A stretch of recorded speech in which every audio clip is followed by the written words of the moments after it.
Sejam muito bem-vindos novamente. E nós temos aí no terceiro módulo do nosso curso de NR20, líquidos inflamáveis. E agora nós vamos conhecer um pouco dos sistemas de combate a incêndio. Tá? Então nós temos alguns equipamentos contra incêndio, são mangueiras, hidrantes, sprinklers, né, que a gente já comentou um pouco sobre eles. A iluminação, que é a sinalização de emergência. Alguns alarmes de incêndio e portas corta-fogo. Temos aí também os reservatórios, né, de água e bombas de incêndio, tá? Só para conhecimento. Temos aí também o extintor de pó químico seco de 50 kg, né, armazenado aí em postos de combustíveis, né, ou outros locais aí que armazenam líquidos inflamáveis. Temos aí o hidrante de coluna, né? Ele está localizado ali em algumas regiões, algumas ruas ou algumas instalações aí. Você vai utilizá-lo para poder conter ou fazer o resfriamento de algum tanque. Dentro dele possui uma mangueira, um esguincho e um registro, né? Esse aí são o hidrante de parede. Temos os armários de mangueira, né, destinados a guardar mangueiras. Não cabe dentro dos hidrantes, né, de parede. E aí é naquela estrutura. E nós guardamos essas mangueiras nesses locais para que nós precisamos fazer a junção de várias mangueiras para combater algum princípio de incêndio. Temos as sinalizações de fuga, né, algum modelo, um modelo de uma placa. E procedimentos para situações de emergências, né, o PAI, objetivo. Então, proporcionar aos ocupantes da preparação para uma resposta rápida, eficiente e segura em situações de emergência. Responderam à emergência priorizando a proteção do meio ambiente, da reputação e da imagem da instituição, protegendo as instalações até o estabelecimento seguro das operações. Designar a equipe que administrará emergência. Então, o plano de atendimento à emergência nada mais é que um documento que vai dimensionando todo o passo a passo, caso ocorra um acidente de ordem, um incêndio, e aí dentro das instalações. Então, vai todos os objetivos nesse plano, ele tem que ser levado a conhecimento de todos os que ocupam aquelas instalações.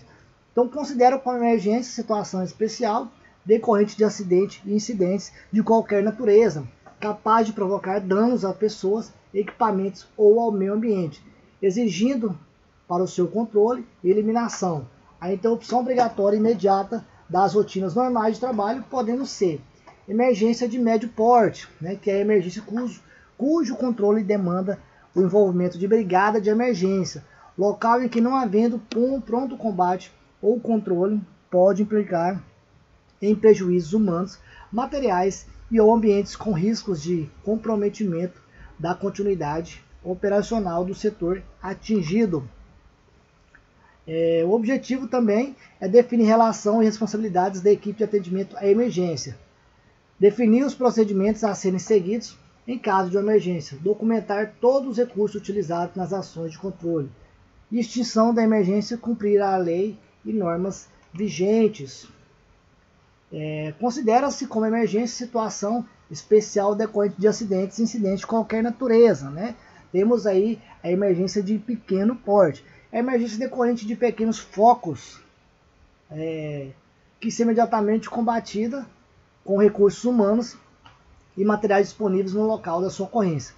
Não põe em riscos a segurança de pessoas, instalação e ao meio ambiente.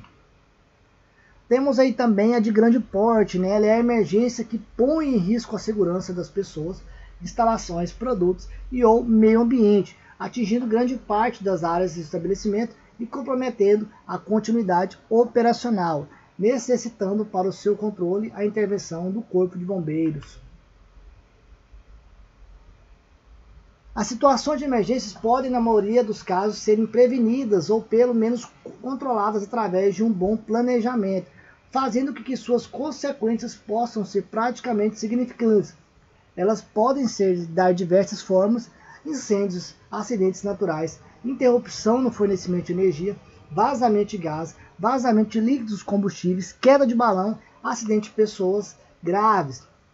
E o procedimento de atuação é composto da brigada de emergência, que deverão se dirigir ao local da ocorrência e prestar o atendimento devido Após o alerta, o brigadista deverá analisar a situação de emergência, havendo necessidade, acionar o corpo de bombeiros e desencadear os procedimentos necessários que podem ser priorizados ou realizados simultaneamente, de acordo com o número de brigadas e recursos disponíveis no local. Primeiros socorros, prestar os primeiros atendimentos às possíveis vítimas com eventual transporte e, posteriormente, socorro especializado devendo ser utilizado, se possíveis, a caixa de primeiro socorro. Então, o procedimento seria corte de energia. Em caso de incêndios onde seja necessário a intervenção com hidrante ou extintor de água pressurizada ou disjuntores de quadro de distribuição elétrica das áreas sinistradas, né, deverão ser desligados. Né? Corte do abastecimento. Em caso de incêndios em áreas que utilizam líquidos inflamáveis e combustíveis, o fornecimento deverá ser imediatamente cortado, assim como o caso de vazamentos nas linhas de distribuição ou equipamentos. Neste caso, somente pessoas habilitadas deverão realizar o corte. E aí, a ordem de abandono, proceder ao abandono da área parcial ou total, quando necessários, transferidos-se aos pontos de concentração, área segura distante do local do sinistro, conforme comunicação pré-estabelecida, permanecendo nesses pontos até definição total. Todos os envolvidos no abandono deverão transmitir segurança, calma e agilidade em situações e ações para melhor eficiência do plano de abandono.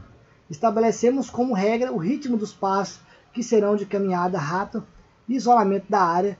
Deve-se isolar fisicamente o local da ocorrência, de modo a garantir os trabalhos de emergência e evitar que as pessoas autorizadas adentrem o local. Temos a investigação, né, que é levantar as possíveis causas de emergência e suas consequências e emitir um relatório para adoção de medidas corretivas para evitar a repetição de ocorrência. E a observação, com a chegada do órgão oficial competente, que é o Corpo de Bombeiros, a brigada deve ficar à disposição para sanar principais dúvidas do pessoal. Temos algumas noções de primeiros socorros, né? Os primeiros socorros são todas as medidas que devem ser tomadas de imediato para evitar agravamento do estado de saúde ou lesão de uma pessoa antes do atendimento médico. Isolar a área, evitando o acesso de curiosos, proporcionar o conforto da vítima, observar a vítima verificando as alterações ou ausência de respiração, hemorragias, fraturas, colorações diferentes da pele, presença de suor intenso, expressão de dor. Procurar que haja comunicação imediata com hospitais, ambulâncias e bombeiros, e a polícia caso necessário.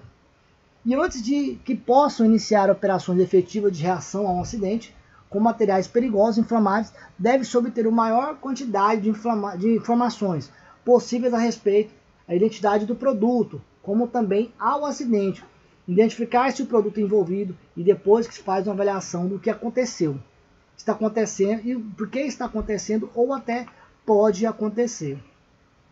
E aí, emergências com inflamáveis, a análise e verificação dos riscos envolvidos durante as emergências com produtos químicos perigosos são iniciadas assim que seja formada as brigadas de emergência da existência de um acidente e só termina após a cessação da situação de emergência. As emergências são sempre dinâmicas, elas mudam em questões de segundos, uma vez que dependem de inúmeros fatores, portanto, a análise e verificação dos riscos são constantes durante toda a ocorrência. A ideia principal é o risco potencial, deve ser imediatamente analisado para que as atividades do grupo de emergência possam ser dirigidas de maneira suficiente na análise de risco. O fator predominante é o bom senso, que deverá prevalecer a fim de que atitudes corretas sejam tomadas, não colocando em risco desnecessário as pessoas, os bens materiais e o meio ambiente. Né? Portanto, nos casos de acidentes com situações de emergência, os procedimentos básicos devem ser adotados de acordo com o tipo de ocorrência. Em caso de ocorrência de vazamento, procure pequenos vazamentos. Lavar a área com grande quantidade de água e em grandes vazamentos, isolar a área, sinalizar o local, afastar os curiosos, eliminar eliminar as fontes de ignição da área, impedir a contaminação das fontes, lagos e rios, através do uso de barreiras e dispositivos que possam confinar o produto. E aí, através de grandes vazamentos, absorver com areia, terra e outro material absorvente e recolher em embalagens apropriadas para posterior destruição. Avisar imediatamente as autoridades locais, no caso, o Corpo de Bombeiros, os órgãos de defesa ambiental, defesa civil e até a polícia rodoviária. E, em caso de incêndio, em pequenas proporções, uma extinção de pó químico, né, pó químico seco, gás carbônico, espuma mecânica, de forma ou neblina, acionar a equipe de brigada de emergência para início ao combate e extinguir o incêndio. Em grandes proporções, resfriar os tanques e recipientes de armazenamento, instalações próximas com água e forma de neblina ou outras de combate a incêndio disponíveis ou acionar o corpo de bombeiros, né? Existe um material complementar aí, que é o material da NR23, que é a proteção contra incêndio. Vai ser a partir do quarto módulo e vai ficar mais claro para vocês. Então, em caso de provocar poluição, impedir o escoamento do produto para os rios, canais e poços e avisar o corpo de bombeiro e órgãos de proteção ao meio ambiente. Em caso de acidente com pessoas, iniciar os primeiros socorros básicos, remover a vítima para o local arejado, retirar as roupas contaminadas. Em caso de contato com os olhos, lavar com água e abundância, no mínimo por 15 minutos. Em caso de contato com a pele, lavar as partes atingidas com água e sabão. Em caso de ingestão, não provocar vômitos. E se o acidentado estiver inconsciente e não estiver respirando, praticar respiração asfixial ou oxigenação. Lembrando que vamos ter um módulo aí só falando sobre esses primeiros socorros. A parte de a respiração artificial, você só deve fazer, né, o boca a boca, caso você tenha aquela máscara, né, para você não ter contato com a pessoa, ou se for um conhecido aí que você tenha confiança. Caso contrário, você não é obrigado a fazer. Chamar o médico e passar todas as informações disponíveis sobre o acordo, né, sobre o que aconteceu no acidente e também com a vítima, a equipe do SAMU ou o Corpo de Bombeiros, né? Então, esse aí foi o nosso último módulo, né, do curso de NR20. Nós traremos aí junto um complemento com a NR23, né, que fala sobre proteção a incêndio, para ficar um material mais completo, né? Então explore a nossa apostila, o nosso conteúdo aí no nosso site. Nós temos outros cursos dentro da nossa plataforma de ensino. E muito obrigado pela atenção de vocês aí e até uma próxima oportunidade.